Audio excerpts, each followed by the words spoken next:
రాజకీయ పార్టీలు ఇంటింటికి తిరిగి ఓటేయండి అని ఏ రాజకీయ పార్టీకి సంబంధించిన ఓటర్లను వాళ్ళు తీసుకొచ్చిన పర్సంటేజ్ పెరిగే అవకాశం ఉంటుంది. సో ఏమైనా స్పెసిఫిక్ రీజన్ ఉందా? మీరు గ్రౌండ్లో కూడా తిరిగారు, ప్రచార సభల్లో పాల్గొన్నారు.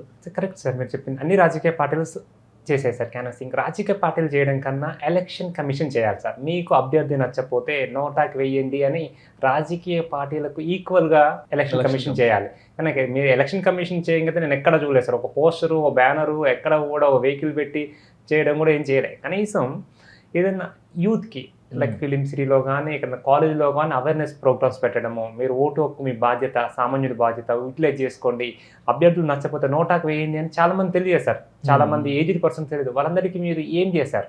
వృద్ధులను వాళ్ళని ఇంట్లో తీసుకురావడానికి ఏం చేశారు? ఓటు హక్కు అనేది చాలా ఇంపార్టెంట్ సార్. ఆ ఓటు వేయించాల్సిన బాధ్యత, అవసరమైతే ఓటుకు 1000 రూపాయలు ఖర్చు పెట్టానే ఎలక్షన్ కమిషన్ ప్రతి ఒక్క వృద్ధుల్ని కూడా ఓటు వేయించాల్సిన బాధ్యత. ఎందుకంటే ఫ్రీడమ్ సార్, మనం ఇచ్చేది అక్కడనే, మనం అక్కడి నుంచే ఎన్నుకోవాలి.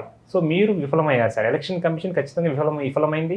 మీరు చూస్తే సార్ చాలా విడిగా డబ్బు ఖర్చు పెట్టారు. కాంగ్రెస్ వాళ్ళు మీరు సోషల్ మీడియాలో చూడొచ్చు సార్. 20,000 రూపాయలు ప్యాకెట్లో పెట్టి హస్తం గుర్తు పెట్టి ఇచ్చారు సార్. బూత్ లైన్లలో నిలబడ్డప్పుడు, ఎలక్షన్ నిలబడేటప్పుడు జోలంగా తీసుకొచ్చి 5,000 ఇచ్చిపోతారు. వీడియోలో చూస్తున్నాం.